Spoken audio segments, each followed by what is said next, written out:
stay through the night when you got demons trying to break through the walls. There ain't no kind of lie that I wouldn't cross if you need me to. You're out here searching for signs, so I think it's finally time that you knew. Nobody got you the way I do. Whatever demons you're fighting through, when you need somebody to turn to, nobody got you the way I do, the way I do. Nobody got you the way I do. Oh, nobody got you the way I do, the way I do. When you get down and the nights get so cold, I'll be on my way to you. You and I ain't trying to lose you, oh no. If you're in hell, I go there too. There ain't no kind of lie that I wouldn't cross if you need me to. You're out here searching for signs, so I think it's finally time that you knew. Nobody got you the way I do. Whatever demons you're fighting through, when you need somebody to turn to, nobody got you the way I do, the way I do. Nobody got you the way I do. Oh, nobody got you the way I do.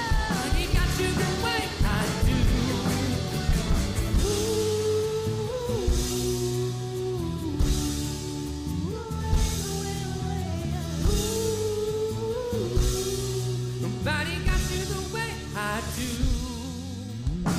Nobody got you the way I do. Nobody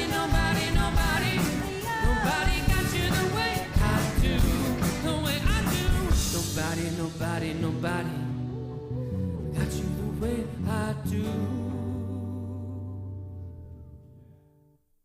Hey everybody, it's Vince here, and I'm your host today. We're continuing the series Spark, Ideas That Ignite, and today we're going to be looking at how to spark hope in hard times.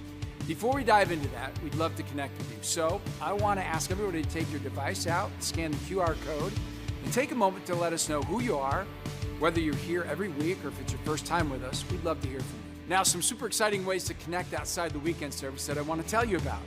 The first weekend of August is the Back to School Bash weekend here at Cross Point. On Friday, August 2nd, Carpool Cinema will be back in the Cross Point parking lot with the Disney movie Wish. The lot opens at 8 o'clock, so come early to tailgate with your family, your friends, and your neighbors. Be sure to let us and your friends know that you'll be coming on Facebook. The lot opens at 8 and the movie starts at dusk. Then on Sunday, August 4th, we want to invite you to the Back to School Bash Party in the parking lot here at Cross Point from 11:30 a.m. to 1 p.m. with inflatables, games, foods, treats, and fun for all, specifically designed with families in mind. At the same weekend, we'll be kicking off the At the Movies 12 teaching series, taking a look at the meaning behind some of the biggest movies of the year and the fibers of faith found on the big screen.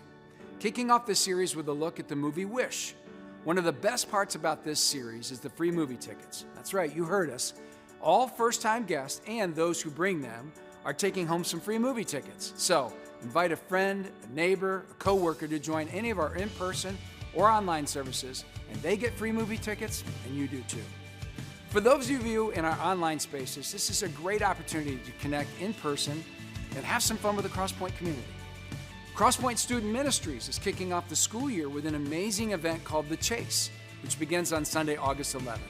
I'm telling you, 7th through 12th graders, you do not want to miss this opportunity. Students will be divided into 2 teams for a multi-week Olympic-themed competition filled with fun challenges, opportunities to make new friends, and relevant messages from dynamic speakers. Each week is designed to be an easy entry point for your new students, including incoming 7th graders. Last, the Cross Point Commons Coffee Bar is having a grand reopening this week, Monday through Thursday from 9 a.m. to 4:30 p.m. for you to have coffee and connect with friends, or maybe even use it as a workspace if you need to get out of the home or the office. So if you're looking for a space to hang out this week, we'd love to see you here. All right, we've got a great service for you today. If you've ever wished you knew how to help or what to say to people who are going through difficult things or question what God is up to in the midst of pain, then today's for you. So Let's head to the venue to hear what Abbie has to say. Welcome again to Crosspoint. My name is Abbie, and I am so pumped to be in the room with you guys again tonight. It feels like forever since we've been in this space. It has been a couple of weeks for me, and last week we were online only. So glad to be here with those of you who are in this space and with those who are joining us online. Can we just give a little love to those who are joining us Crosspoint online this weekend? Yeah. We are in week 2 of this series that we are calling Spark, Ideas That Ignite, which means every week we get to explore some different ideas that may have the ability to move the needle on some things in our lives. And I'm really excited about where we're heading today. I'm curious, before we get there, when was the last time that you found yourself in a situation where you just had no idea what to say or how to respond to what someone has said to you? I have had a lot of examples in my life. This is a common experience for me, but one recently I was hanging out in my parents' yard, and I, from a distance, saw a Crosspoint student who I knew lived in that neighborhood, and so I was like, oh, awesome, there she is. And I started doing this like awkward wave because I knew she would love it. And then about 20 seconds into this, I realized, I don't think that's her, actually. And sure enough, I realized as I'm still waving that this is just this random girl who clearly, in the midst of her brain, fear and disgust had taken control as she's looking at me like, who is this woman and why is she waving to me? And so then I start freaking out, and I'm thinking like, what do I say now? How do I recover from this? Should I explain to her how this happened? And by the time I figured out what to say, she was already gone. She had crossed the street. And so never said anything. But, life is full of these moments when we just don't know what to say. Sometimes because things are awkward or we do things that are awkward. Sometimes because there's a communication gap.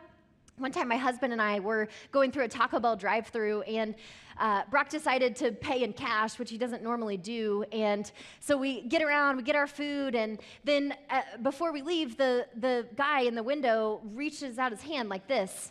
And Brock looked at him like this for a second, and then he just gave him a fist bump. And then there was this awkward moment of silence, except for my uncontrolled laughter sitting next to him. And before the Taco Bell guy said, sir, do you want your change? Communication gap, happens. There are other times too when it's hard to know what to say because the people that we're in conversations with are going through some things that are so difficult. They're facing so much pain that there are times where it just seems like there's no words. We have no idea how to respond. And in these moments, I think sometimes there's this tendency that we all feel to reach for cliches, to pull out some common phrases that seem like maybe they will be reassuring. Or maybe we find ourselves avoiding, trying to not have to have these conversations, say nothing so that we don't say the wrong thing. When I was fresh out of college and just starting my first ministry job, I was totally unprepared for the year that was about to come, where we would experience tragedy after tragedy. During that year, in our community, we experienced the unexpected deaths of a high school student, 2 college students, a young parent, an infant, among other crisis moments. There was so much loss in such a short period of time, so much to process, questions that couldn't be answered, grief and emotions to work through. And one of the many things that I, as a 22-year-old, just stepping into this role, wanting so badly to love people well, to be there for the students and the families, the people who were the closest to those that we had lost, I found myself feeling both this draw towards them, but also this fear. I had no idea what was the right thing to say, the right thing to do. And what I didn't yet understand that I learned over the course of that year is that how we respond to people around us who are walking through difficult circumstances is actually a skill that we can learn. It's something that we can grow in, that we can hone intentionally.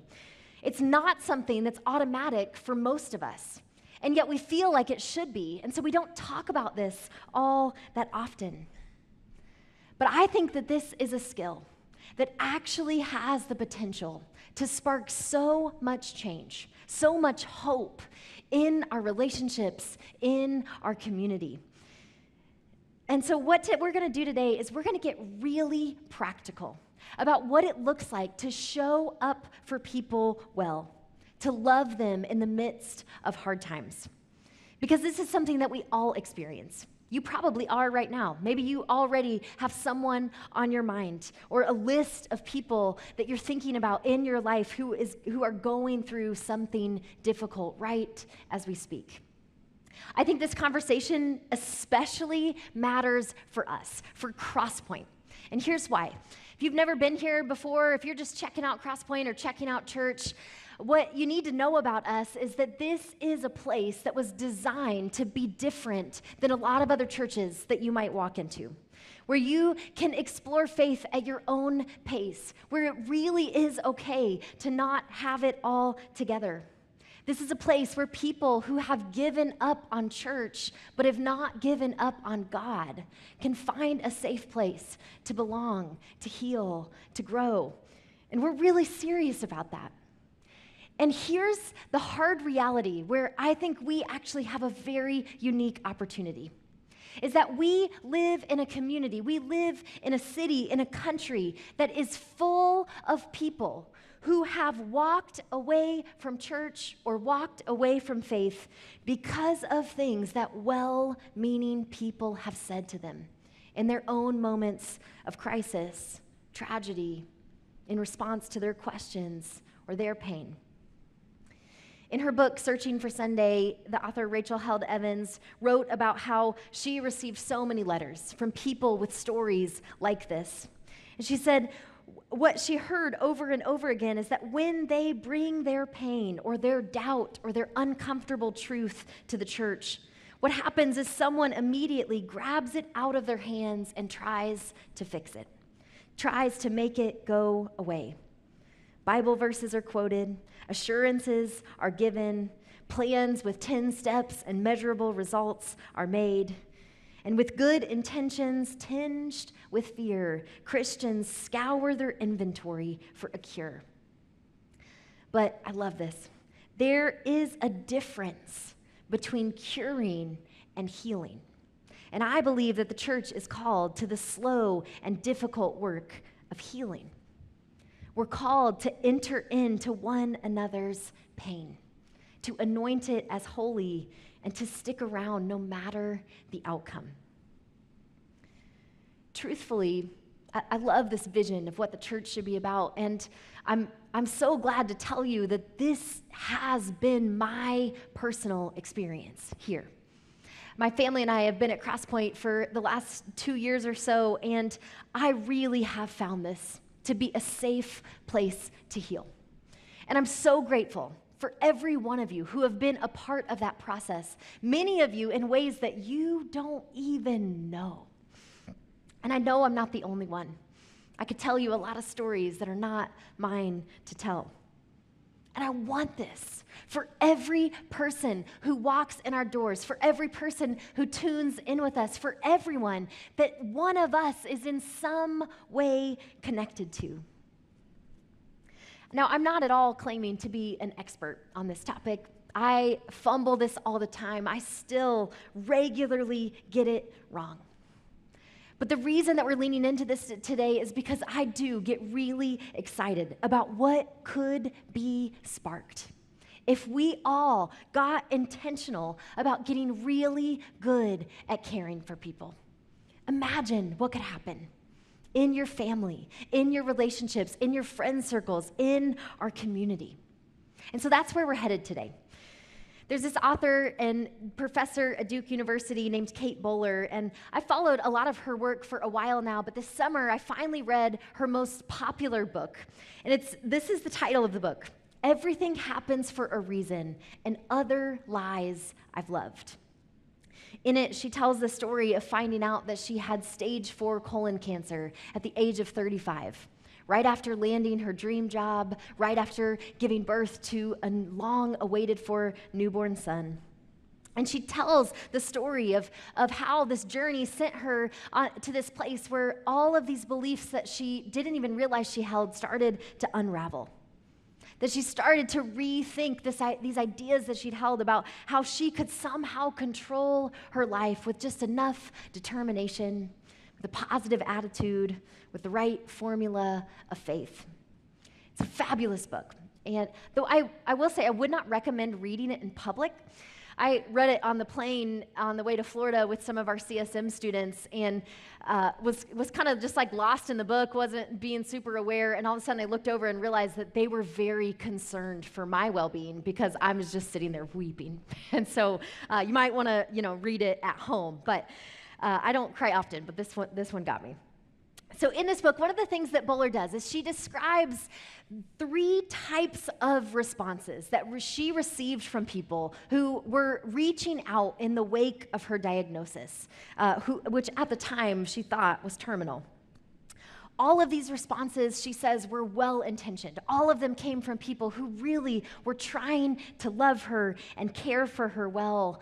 But what she found is none of them were as helpful as we might think they would be. The first is what she calls minimizers. And minimizers are those of us who operate from the assumption that maybe we can help people feel better by helping them see that what they're going through is not so bad, by helping them remember that things could be worse. Minimizers say things like, well, at least. I got this one a lot when I was in the midst of a series of miscarriages. I had a lot of people say to me things like, well, at least you have your son. And I would make this face and say, yeah, thanks so much. That's really helpful right now. But I get it, though. I get where this comes from. I'm also a minimizer sometimes because I think often what we're doing when we minimize other people's pain is we're imagining what we might say to ourselves if we were in their shoes.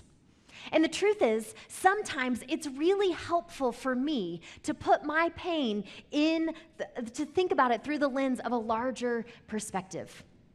But here's the key to this.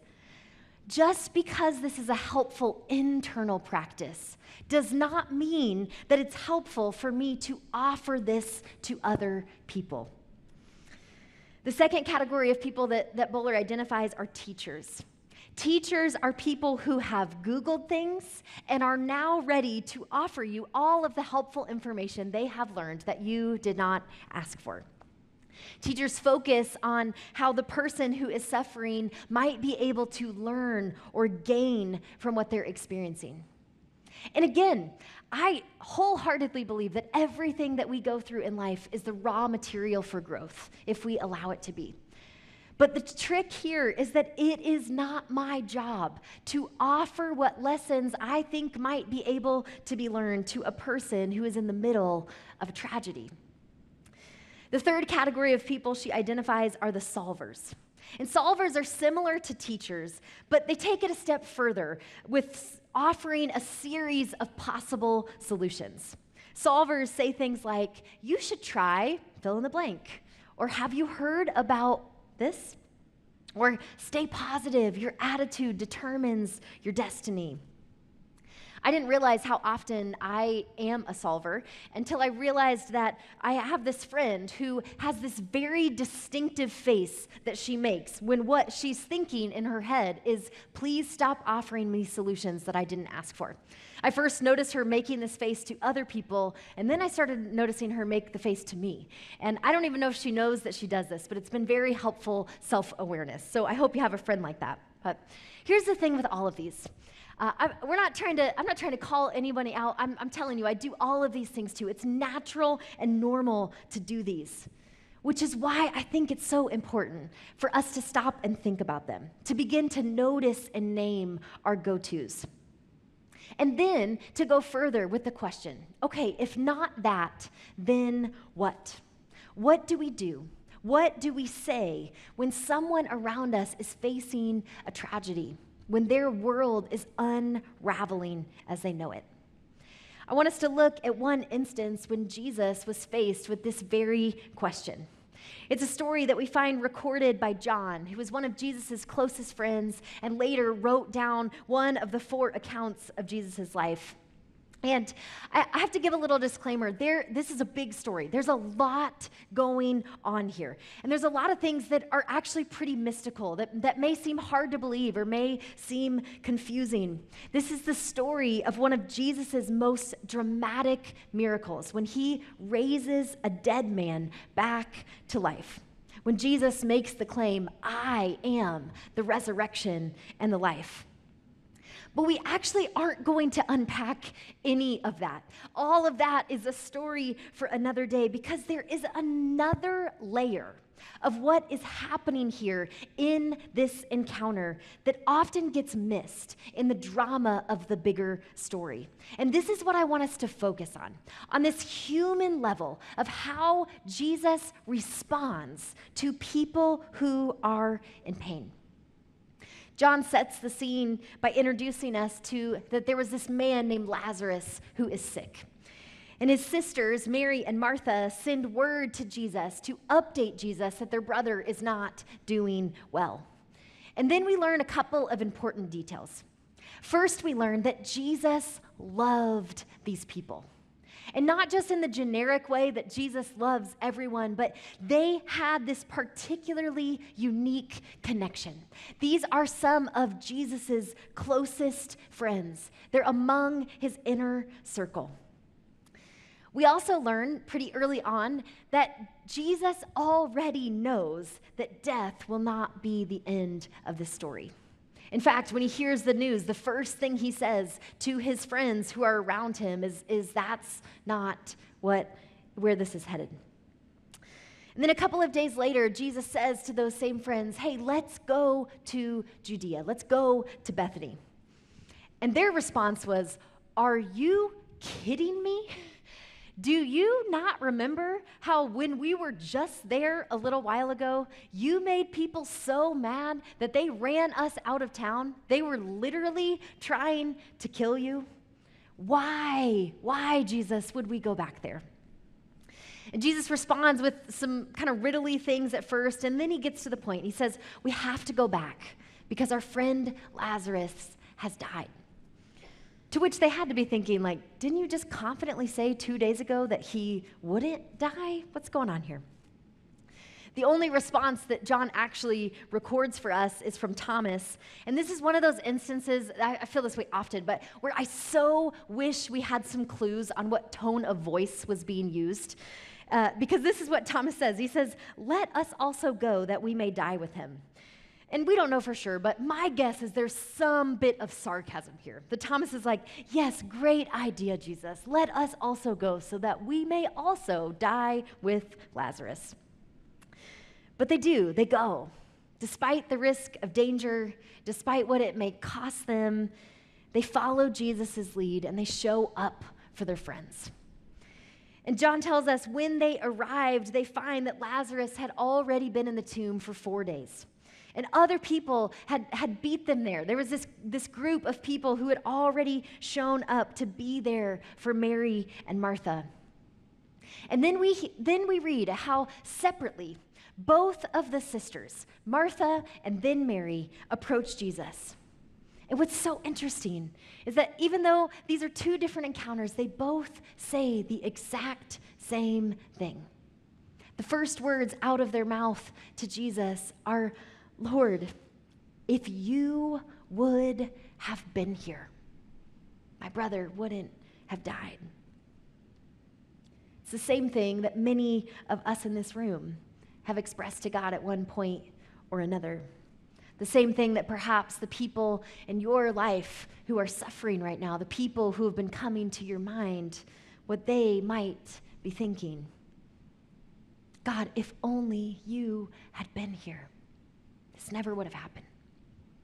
It's all your fault. This gets to the heart of why many people, perhaps even you, decide to walk away from faith.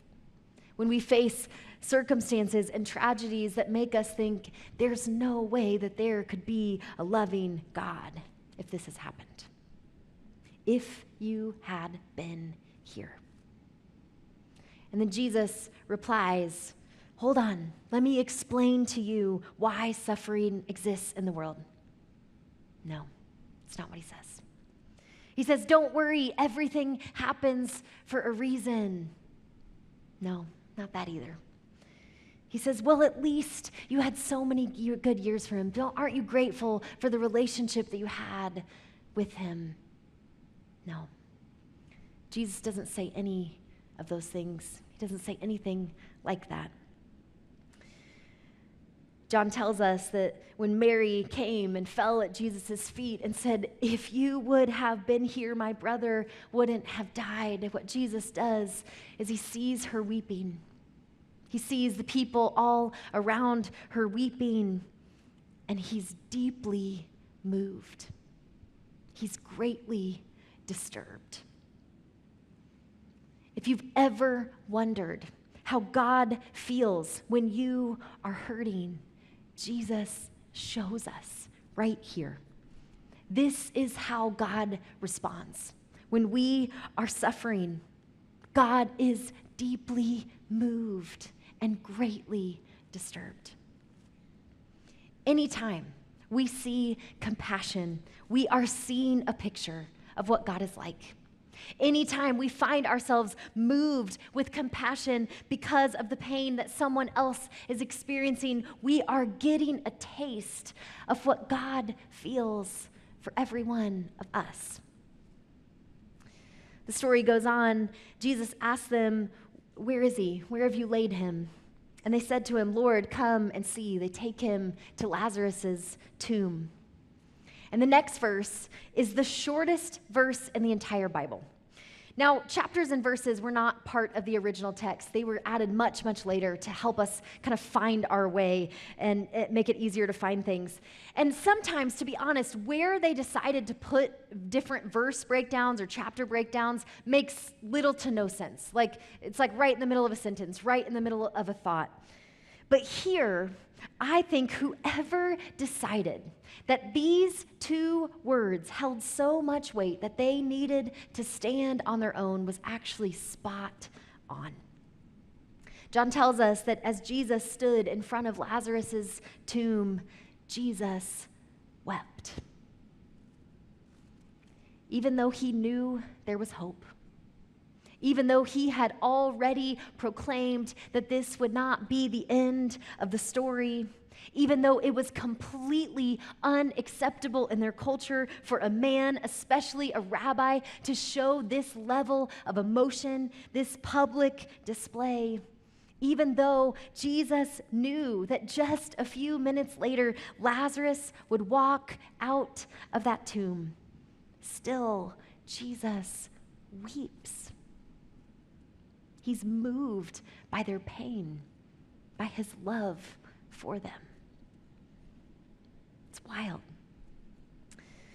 Then Jesus tells them to move the stone away from the tomb, and he says this prayer that is kind of funny because it's one of those prayers that's like obviously directed to the people around, almost maybe even more than it's directed to God. And he says this.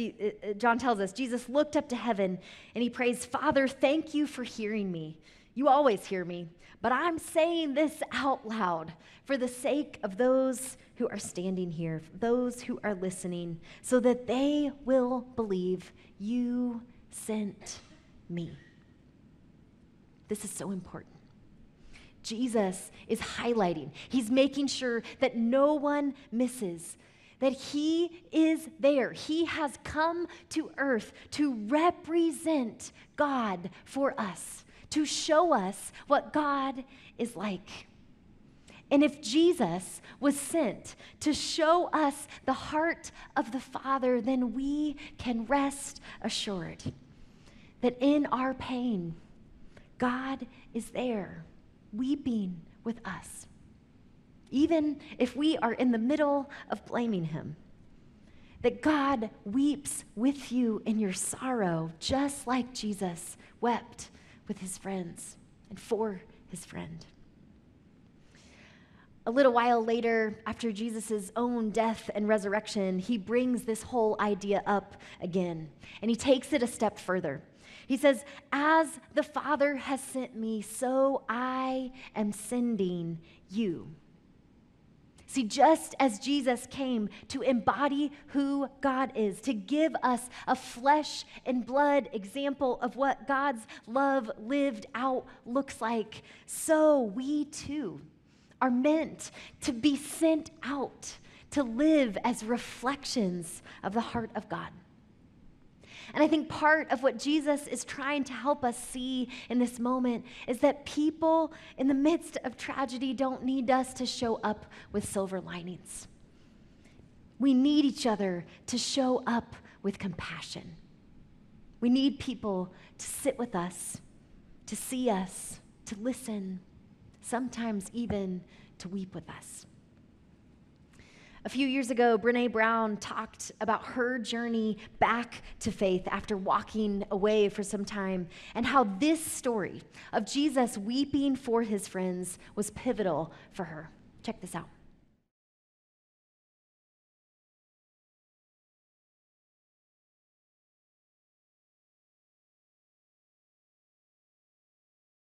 As we wrap up today, I want us to get really practical about how this view of God can actually lead us to become people who are able to spark honest hope in the lives of the people around us.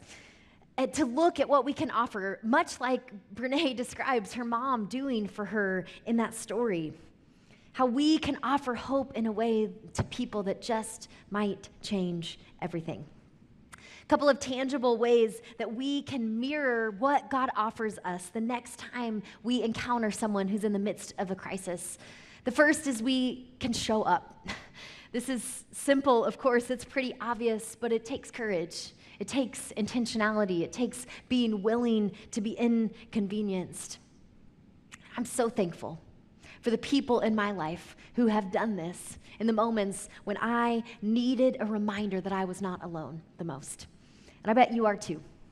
For the people who send the texts, drop the meals, offer hugs, who go out of their way to be present, just like Jesus does for Mary and Martha and Lazarus.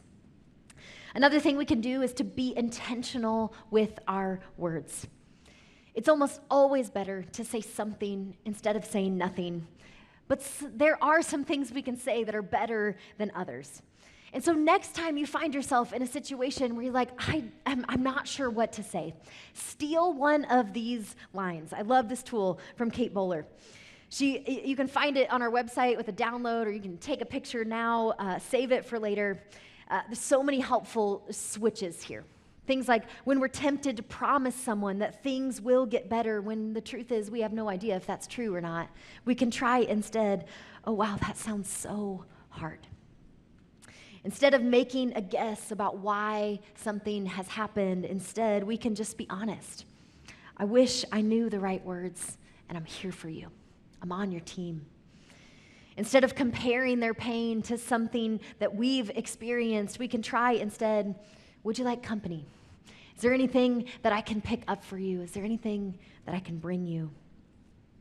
Now, none of us are going to be perfect at this. That's not the point. It's okay that we're not, but we can practice. We can grow our awareness. We can become more intentional with the power of the words that we speak to each other. Another way we can offer hope to people around us is to be the non-anxious presence in the room. This, I think, is the best advice that I've ever been given about how to show up for people who are in the midst of hard times.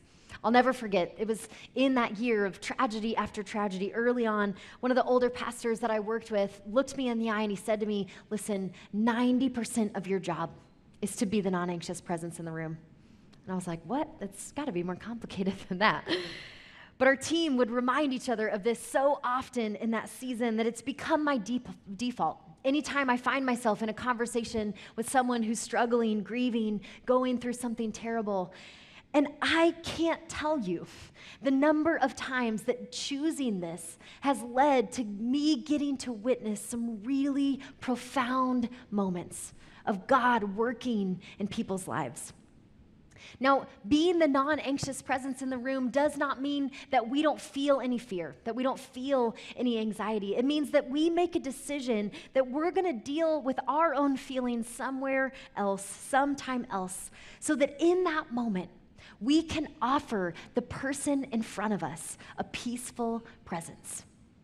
This is such a gift that we can give each other to bring a non-anxious presence into high anxiety situations.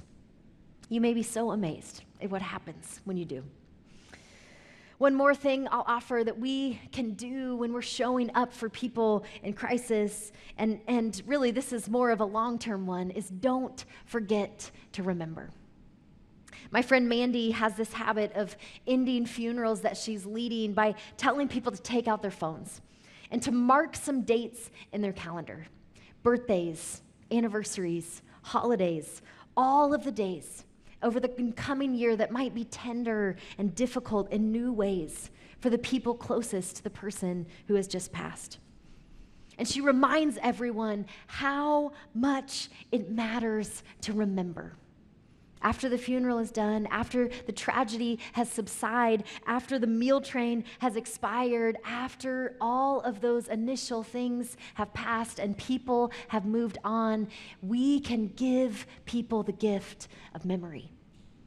To say their name, to reach out and share when a funny memory comes to our mind, to send a quick thinking of you text when one of those big dates pops up on the calendar. This is such a low effort, high yield way that we can care for each other. Of course, as we look at this list, there are so many more things that we could add here. But my hope is that as we walk out of here today, that every one of us might walk out of here reminded that the small things that we do to care for the people around us matter. That it's worth going out of our way to love people well, to spark hope in other people's lives. The band's going to lead us in one more song that really is an anthem of claiming hope for the things that perhaps you personally are walking through right now, or on behalf of the people in our lives who are in the midst of hard times. But before we sing together, first let me pray this blessing over you. I hope that you'll find it to be a challenge and a comfort as I have. Blessed are you who have realized that life is hard. It's hard for everyone. This awareness has come at a cost. Blessed are you who gave up the myth that the good life is one of happiness, success, perfection, the life that looks beautiful on Instagram but isn't real. You who realize it's okay to not be okay, to not have a shiny life because no one does. Blessed are you who see things clearly, where struggle is everyone's normal. You walk among the fellowship of the afflicted, a club no one wants to join. And while this life isn't shiny, it does come with superpowers. Superpowers of ever-widening empathy, an existential courage that gets you back up after another fall. A deepened awe at the beauty and love that can be found amid life's rubble, like flowers that grow from the cracks in the sidewalk. These virtues blossom in you. Thank God for you. Blessed are all of us who struggle, for we are in good company, and we will never walk alone. Amen.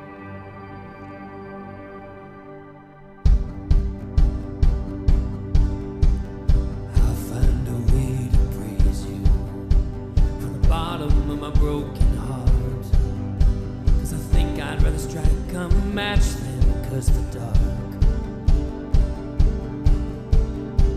Yeah, I'll find a way to thank you, but the bitterness is real and hard, 'cause I'd rather take a chance on hope than fall apart. No, I don't think I'm ready to surrender to the dark, no. Even if my daylight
Even if my breakthrough never comes, even if I fight to bring you praise. Oh, even if my dreams fall to the ground, even if I'm lost, I know I'm found.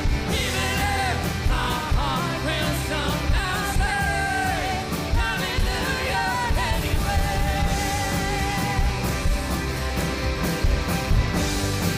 Hallelujah anyway.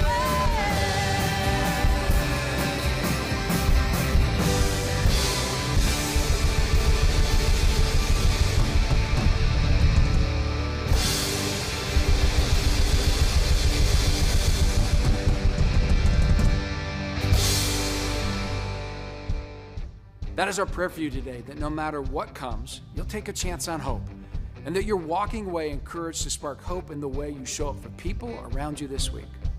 Now, if you'd like someone from our prayer team to come pray with you this week, perhaps you've got something going on, you just need some encouragement, text the keyword "need prayer" to 317-834-7373, and a member of our prayer team will be in touch with you today. And if you're a giver here at Crosspoint, I want to say thank you for your generosity through the Joy Box. Crosspoint is completely donor funded, and that means that every amount of money that you give helps spread the message that you heard today and helps people understand who Jesus is. And if you're not a giver and you'd like to become one, you can donate at this QR code or through the Give button. And just know that when you donate, your generosity is what's writing amazing stories into people's lives and helping them experience all the goodness, joy, and hope that comes out of this place. So thank you. Thanks for joining us today. We can't wait to see you next time for part 3 of the series, Spark, Ideas That Ignite.